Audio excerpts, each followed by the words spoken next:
प्रयागराज में अतीक अहमद और अशरफ अहमद के मर्डर को करीब 5 महीने का समय गुजर गया, लेकिन आज तक इस सवाल का जवाब नहीं मिला कि आखिर अतीक अहमद और अशरफ को पुलिस की मौजूदगी में क्यों मारा गया। जो गोली चलाने वाले थे वो गिरफ्तार तो हो गए थे, उन्हें पकड़ लिया गया था, लेकिन ये खुलासा पुलिस अभी तक नहीं कर पाई है कि आखिर अतीक अहमद का मर्डर किसके इशारे पर किया गया, कौन इसकी योजना बनाया। इसी बीच अतीक अशरफ मर्डर केस को लेकर सुप्रीम कोर्ट ने यूपी सरकार से कुछ चुभने वाले सवाल पूछे हैं। सुप्रीम कोर्ट ने पूछा कि अतीक और अशरफ की हत्या में किसकी मिलीभगत है। सुप्रीम कोर्ट की यह सीधी टिप्पणी यूपी पुलिस और प्रशासन पर सवाल खड़े करती है। सुप्रीम कोर्ट कहता है कि भारी पुलिस सुरक्षा के बीच अतीक अहमद और उसके भाई अशरफ की हत्या क्या एक सोची समझी साजिश थी? क्या इस साजिश के पीछे यूपी पुलिस और प्रशासन की मिलीभगत थी? सुप्रीम कोर्ट यह भी कहता है कि इस हत्याकांड का मास्टरमाइंड कौन है, यूपी सरकार बताए।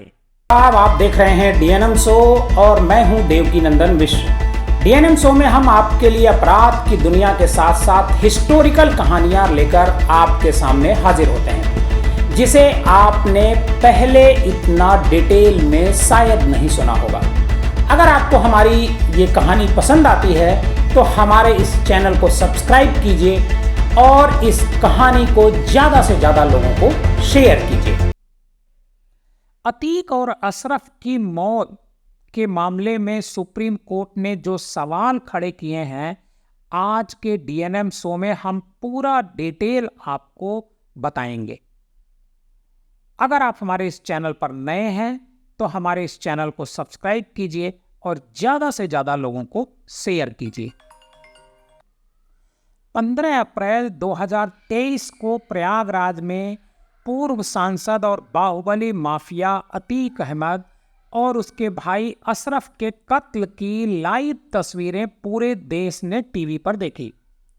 चारों तरफ पुलिस वाले थे, सभी के पास हथियार थे। बावजूद इसके 3 हमलावर पुलिस की सुरक्षा घेरे को तोड़ते हुए अचानक अतीक और अशरफ के बिल्कुल करीब पहुंचते हैं और दोनों को तब तक गोली मारते हैं जब तक कि दोनों की मौत नहीं हो जाती है। और यह सब होता है पुलिस वालों की आंखों के सामने। इस डबल मर्डर की तस्वीरें देश के साथ साथ देश की सबसे बड़ी अदालत सुप्रीम कोर्ट ने भी देखी। पुलिस हिरासत में हुई इस डबल मर्डर को लेकर के सुप्रीम कोर्ट ने बेहद गंभीर टिप्पणी की है। सुप्रीम कोर्ट का कहना है कि इसके पीछे किसी की मिलीभगत है, इसमें पुलिस प्रशासन के व्यक्ति शामिल हैं। सुप्रीम कोर्ट ने 4 महत्वपूर्ण सवाल पूछे हैं। सुप्रीम कोर्ट ने कहा है कि अतीक और अशरफ की हत्या में किसकी मिलीभगत है। 5-10 पुलिस वालों की मौजूदगी में आखिर कत्ल कैसे हुआ। कहां तक पहुंची अतीक और अशरफ मर्डर केस की जांच। इसके साथ साथ सुप्रीम कोर्ट ने एक एनकाउंटर पर भी एक सवाल यूपी सरकार से पूछ लिया है कि 2017 से अब तक 183 एनकाउंटर पर सरकार स्टेटस रिपोर्ट दे। आपको बता दें कि अतीक की बहन आयशा नूरी ने अपने दोनों भाइयों के कत्ल के मामले की जांच को लेकर के सुप्रीम कोर्ट में एक अर्जी दाखिल की थी, जिसकी सुनवाई करते हुए जस्टिस रविंद्र भट्ट, जस्टिस अरविंद कुमार की बेंच ने यूपी सरकार को सवालों के सामने खड़ा कर दिया। जस्टिस ने पूछा कि 5 से 10 लोग जिनकी सुरक्षा कर रहे हों, कोई कहीं से आकर उन्हें कैसे गोली मार सकता है। इसमें पुलिस या प्रशासन के अंदर से किसी की मिलीभगत तो नहीं है। सुप्रीम कोर्ट की एक और टिप्पणी है। सुप्रीम कोर्ट कहता है कि ये सिर्फ हाई प्रोफाइल केस का मामला नहीं है। सुप्रीम कोर्ट यह भी कहता है कि इस तरह की घटनाएं जेल में भी हो रही हैं। आखिर वो कौन लोग हैं जो इन्हें करते हैं? जेल से एक नेक्सस यानी मिली भगत के जरिए कहीं काम तो नहीं हो रहा है। सुप्रीम कोर्ट ने अतीक और अशरफ के कत्ल के मामले की जांच को लेकर यूपी सरकार से स्टेटस रिपोर्ट भी फाइल करने को कहा है। सुप्रीम कोर्ट ने 2017 से अब तक 183 जो इनकाउंटर हुए हैं, इन मामलों पर भी डिटेल स्टेटस रिपोर्ट मांगी है। कोर्ट ने कहा कि राज्य में जो 183 पुलिस एनकाउंटर हुए हैं, उनमें किस मामले की जांच कहां तक पहुंची है, किस मामले में चार्जशीट दाखिल हुई है या नहीं दाखिल हुई है, एक पूरी डिटेल एक रिपोर्ट प्रस्तुत की जाए।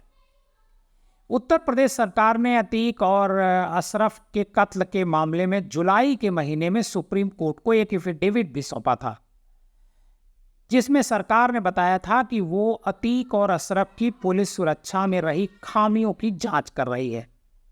इस स्टेटस रिपोर्ट में सरकार ने बताया था कि इस सिलसिले में कोर्ट में जो चार्जशीट दाखिल की गई है, उसमें प्रयागराज कोतवाली स्टेशन के एक क्लर्क को भी नामजद किया गया है, जिस पर आपराधिक धोखाधड़ी का इल्जाम है।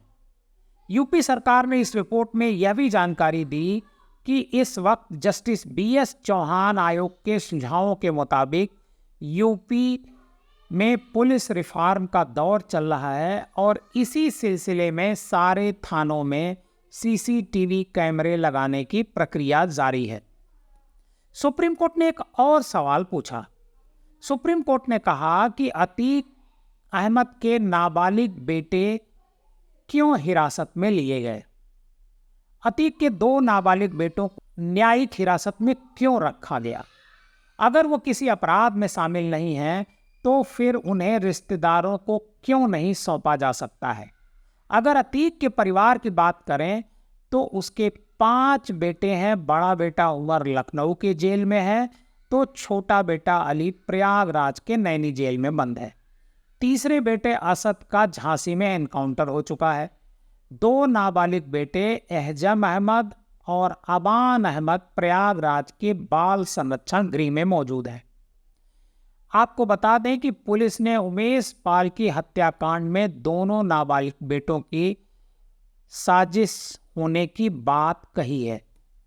अतीक अहमद की पत्नी शाइस्ता परवीन पर पुलिस ने उमेश पाल की हत्याकांड में साजिश में शामिल होने का आरोप लगाया, जिस पर 50,000 का इनाम भी घोषित कर रखा है।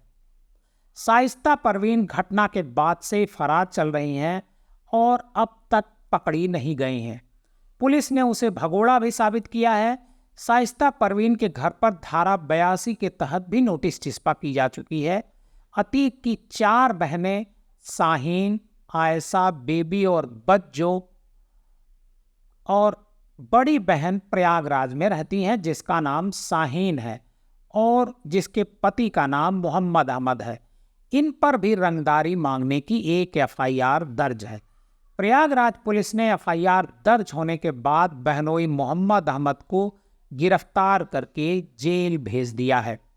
अब सवाल ये उठता है कि सुप्रीम कोर्ट ने जो सवाल खड़े किए हैं, उन सवालों पर उत्तर प्रदेश की जो सरकार है वो क्या रिपोर्ट दाखिल करती है और फिर सुप्रीम कोर्ट उसको किस तरीके से लेता है। आज की हमारी ये कहानी आपको कैसी लगी, हमें कमेंट बॉक्स में जाकर जरूर बताइएगा।